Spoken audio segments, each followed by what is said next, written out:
गार्गी और यज्ञवल्क्य,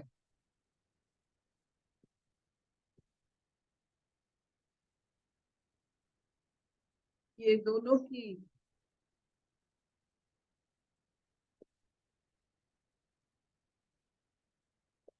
शास्त्र के ऊपर तर्क वितर्क की बात आप बृहदारण्यक के उपनिषद में पढ़े होंगे। यज्ञवल्क्य और गार्गी राजा जनक के समय की कथा।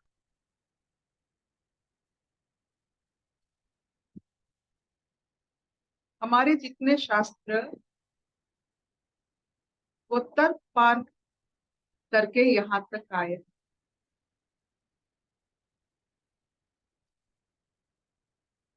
जो सर्वसम्मत हुआ है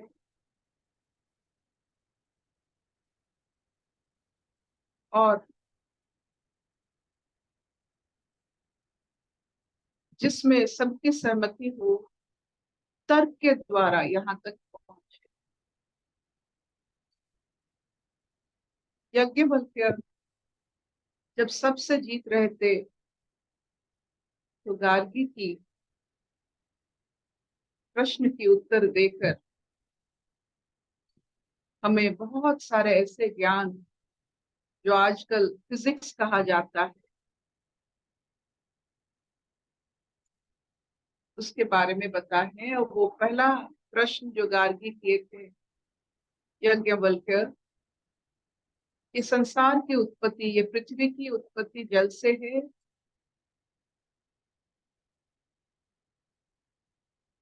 या जल पृथ्वी की उत्पत्ति, ये पृथ्वी कैसे बना है, आपने कभी सोचा? तो ऐसे ऐसे सुंदर सुंदर प्रश्न पूछकर और उससे उत्तर देकर यज्ञवल्क्य, जैसे पृथ्वी कहाँ से शुरू होता है, जल से, जल कहाँ से शुरू होता है, आकाश से, आकाश कहाँ से, आकाश का धारण कौन करता है, ऐसे करके वो अक्षर तक पहुंचे। और अक्षर ब्रह्म को नाद कहते हैं, जो ओम। तो देखिए वो कैसे सोचते हैं। मुझे पता नहीं ये सही गलत क्या है, लेकिन प्रश्न जैसे उनका एक धर्म है। जितना प्रश्न वो पूछते हैं उतना वो अपनी बारीकी से खुदाई करके अपने शरीर से अलग हो जाते हैं, विदेह हो जाते हैं प्रश्न से। अब शरीर से विदेह हो जाते हैं, मन से अलग हो जाते हैं। ना प्रश्न की उत्तर आपको शरीर से मिलता है ना मन से मिलता है, चेतना से मिलता है। जितना प्रश्न उतना चेतना युक्त।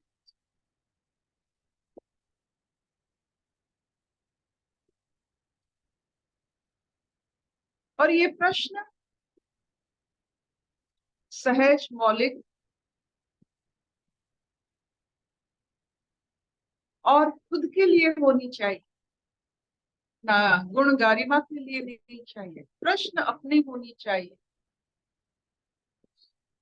और उस प्रश्न के अंतकरण से आपकी जो चेतना की जागृत होती है वो आपको शरीर और मन से ना अलग कर देता है कि शरीर का बोझ और मन का माया आपके ऊपर कोई प्रभाव नहीं छोड़। इसी छोटा सा इंट्रोडक्शन से आगे चलते हैं। वैशाली जी के नरम स्वर में सुनते हैं गीता का। हरिओम अर्पिता, हरिओम सब योगियों को। हम सांख्य योग का आज श्लोक नंबर 61 पढ़ेंगे। श्री भगवान उवाच तानि सर्वाणि संयम्य युक्त आसीत मत्परः वशे हि यस्येन्द्रियाणि तस्य प्रज्ञा प्रतिष्ठिता। तानि सर्वाणि संयम्य युक्त आसीत मत्परः वशे हि यस्येन्द्रियाणि तस्य प्रज्ञा प्रतिष्ठिता। इसीलिए साधक को चाहिए कि वह उन संपूर्ण इंद्रियों को वश में करके समाहित चित्त हुआ मेरे परायण होकर ध्यान में बैठे, क्योंकि जिस पुरुष की इंद्रिया वश में होती है उसकी बुद्धि स्थिर हो जाती है। हरि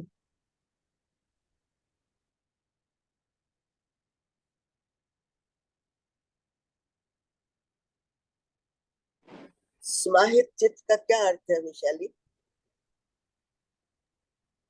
समाहित चित्त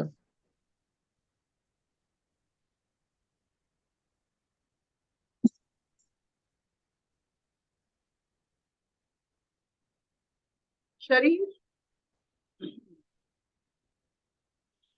बहुत जल्दी आपका बात को मान लेता है। जैसे शरीर को आप कहते हो बैठो तो बैठ जाता है, उठो उठ जाता है। शरीर का इतना ढीठपन नहीं होता है। वो बच्चा है, वो आप ही का बच्चा है। मन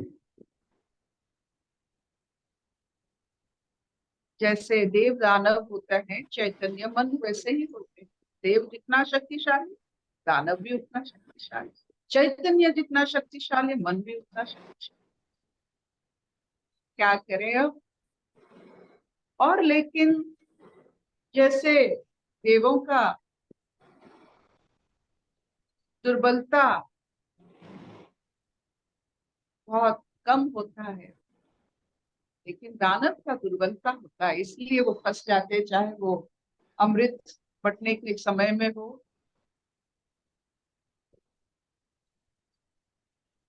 तो मन का भी एक दुर्बलता है। एक समय में वो दो चीज नहीं सोच सकता है, एक जगह में एक समय में दो जगह वो नहीं रह सकता। इसी का फायदा उठाते। ये जो मन है, आप एक समय में दो चीज सोच के देखिए तो नहीं कर पाए। एक चीज अगर, एक बात अगर उभर के आएगा और एक कथा उसके नीचे रहेगा, कॉन्शियस माइंड, सबकॉन्शियस माइंड। तो मन एक समय पर कॉन्शियस और सबकॉन्शियस और अनकॉन्शियस नहीं हो सकता।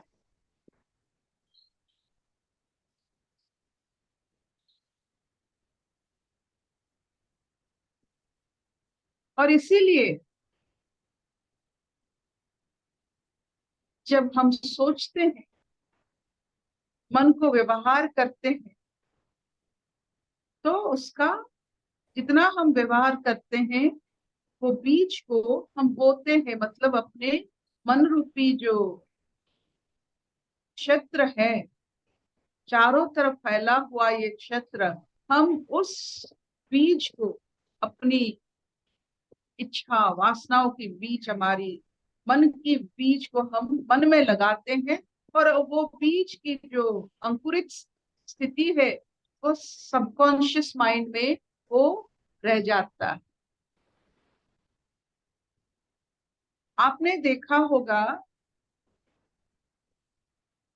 मन में एक बार कुछ भी आ जाता है, उससे आप साफ नहीं कर सकते हो, चाहे वो बिल्कुल शार्प इमेज हो या जो इमेज शार्प नहीं हो, फिर भी उसका एक खास रहता है, एक जिसे कहते हैं एक प्रभाव रहता है।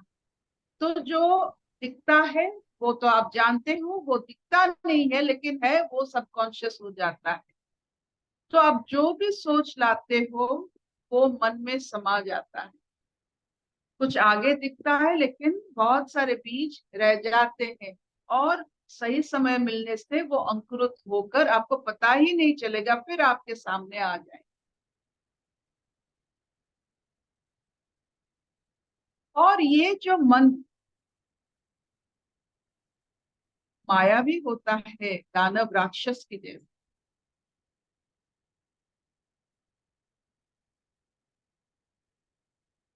राक्षस भी बहुत अलौकिक होते हैं।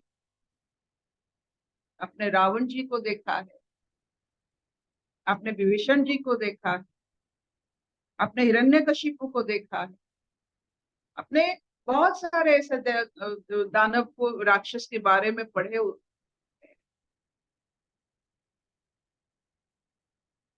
ये मन का ही विचित्र लक्षण होते। निर्दिष्टता में आप आ गए, आप देवता बन गए, माया पर आ गए तो दानव राक्षस बन गए। शरीर तो सबका एक ही होता है, एक नाक दो आंखें। जैसे दानव की शरीर वैसे मानव की शरीर, वैसे देव की शरीर।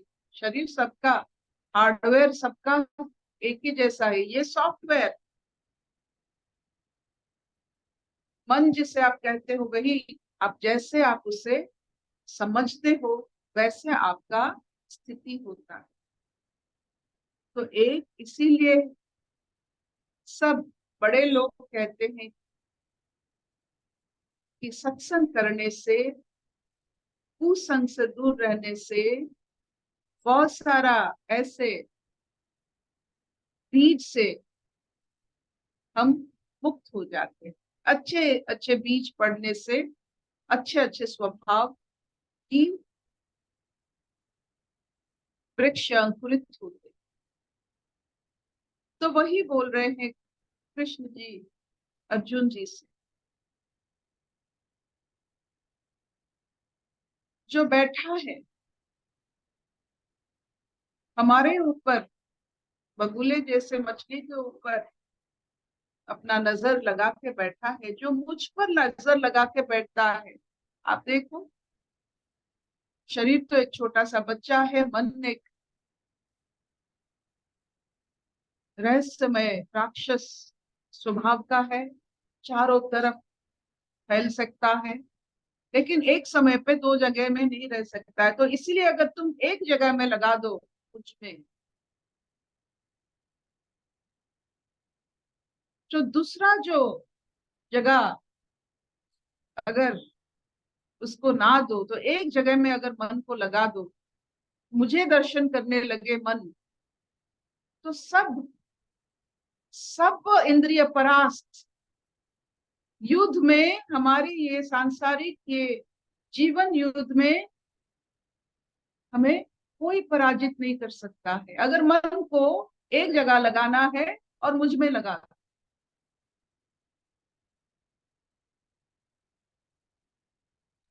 और कितना सुंदर स्वरूप भी है कृष्ण की, आपने देखा है, वो सुंदर भी है, इसे सुजन कहा जाता है। सुजन, एक कृष्ण एक ऐसे इंसान है, सुंदर भी है,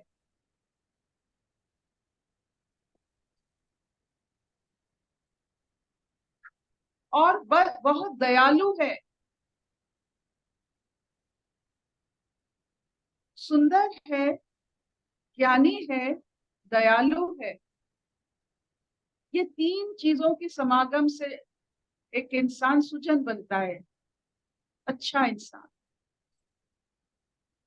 सुंदरता नाक कर्ण की नहीं है, अ प्लीजिंग पर्सनालिटी। आंख नाक से कोई सुंदर नहीं दिखता है, ना कॉम्प्लेक्शन से, ना बालों से, कुछ नहीं।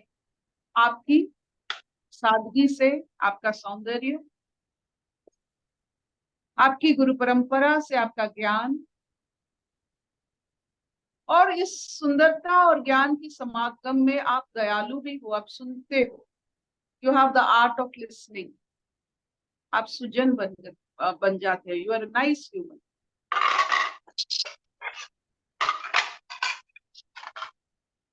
तो ऐसे कृष्ण के बारे में सोचना, दर्शन करना, ताकि मन को हम मात दे सके, मन को राक्षस होने से बचा सके। क्या हम मन में ईश्वर की छवि को उतार सकते हैं हर पल? जितना समय आप ईश्वर की छवि को अपने मन में उतार सकते हो, उतना समय आपने वो जो सांसारिक बीज जो अंकुरित होता है, तो काम क्रोध लोभ मोह जो भी है, वो सब हो सकता है आप उस सब से मुक्त हो जाते। सिर्फ एक छवि की तो डाउनलोड करना, अपने मन में ईश्वर की छवि, ईश्वर के दर्शन, ताकि मन की और कोई गति ना हो, सिर्फ ईश्वर की गति।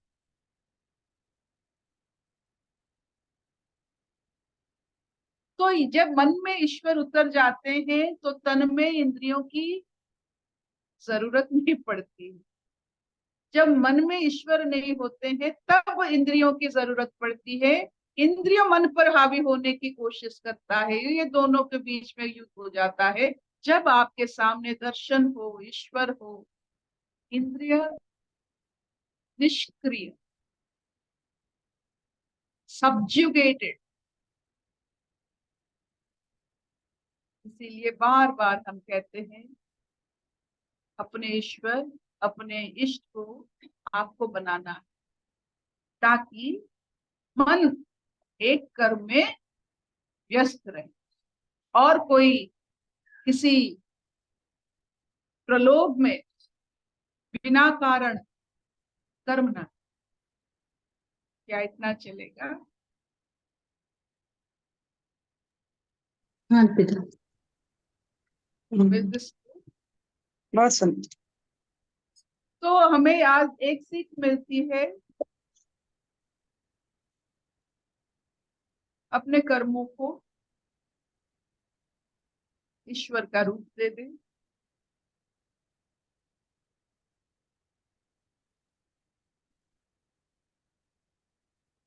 ताकि मन के कारण हम अपने चैतन्य से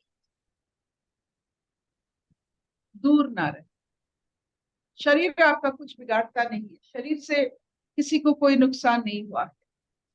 वो बालक है, शिशु है। आप जैसे कहोगे वो वैसा करेगा। हाथ उठाओ, हाथ उठाता है। अब मन को ला दो। अभी मन से कहो हाथ नहीं उठाने का।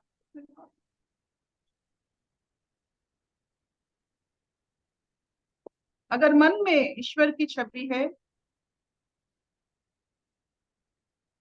जब ईश्वर आ जाते हैं तो सब कुछ पता चल जाता है। You know everything.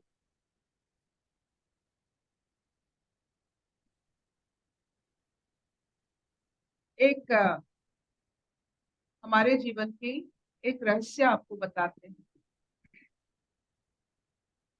हम प्रत्येक दिन माँ सरस्वती की इस छवि को दर्शन करते हैं, बड़े आग्रह से, बड़े जो कहते हैं संभ्रम से, प्यार से तो नहीं कह सकते, लेकिन बहुत लगन से करते।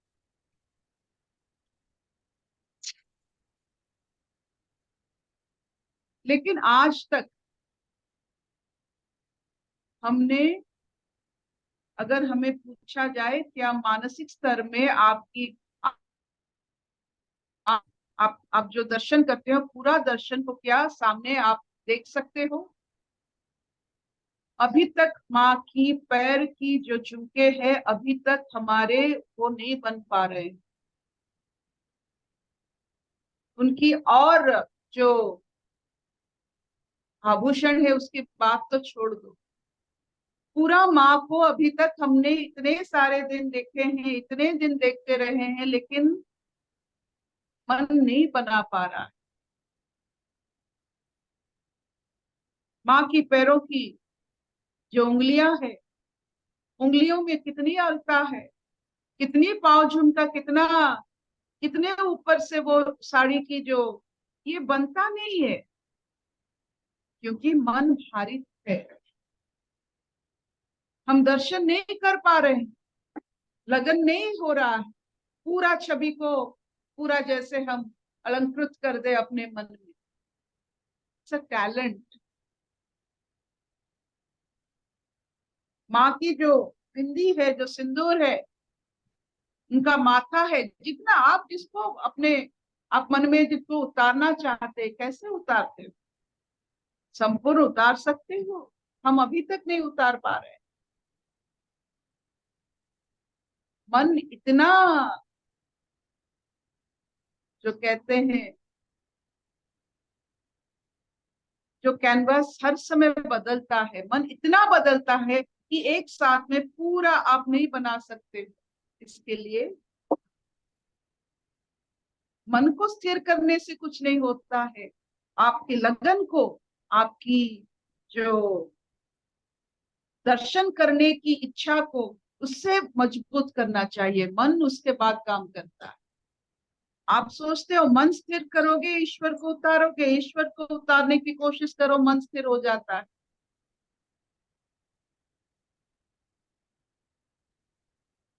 अशतो मान सत्कमय, तमसो मान ज्योतिर्गमय, मृत्युर्मान अमृतंगमय। सर्वे सुखिनः सन्तु, सर्वे सन्तु निरामया, सर्वे भद्राणि पश्यन्तु, मा कश्चित् दुःखभाग् भवेत्।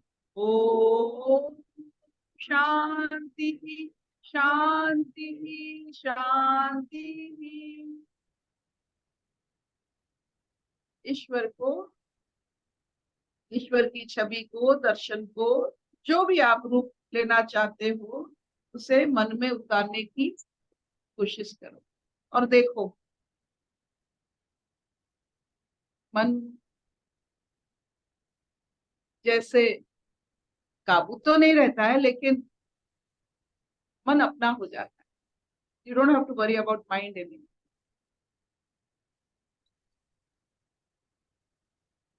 क्या इतना चलेगा शबिनानी?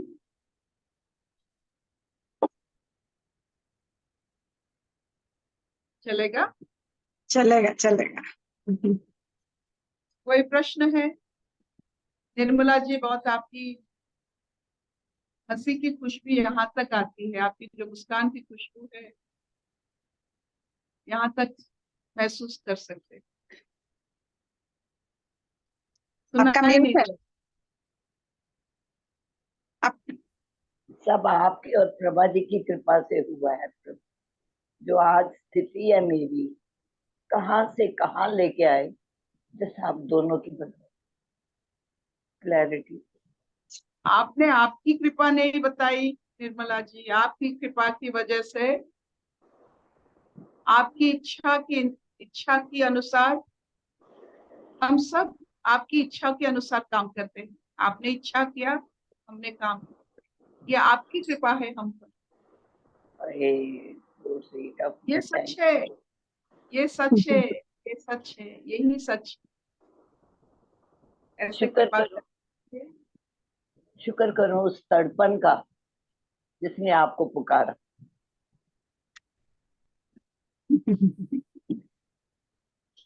Thank you thank you mama, thank you.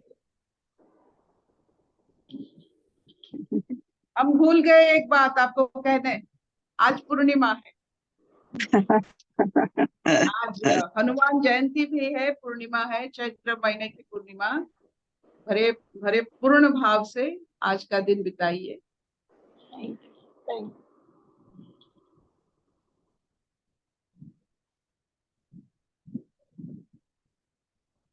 Hmm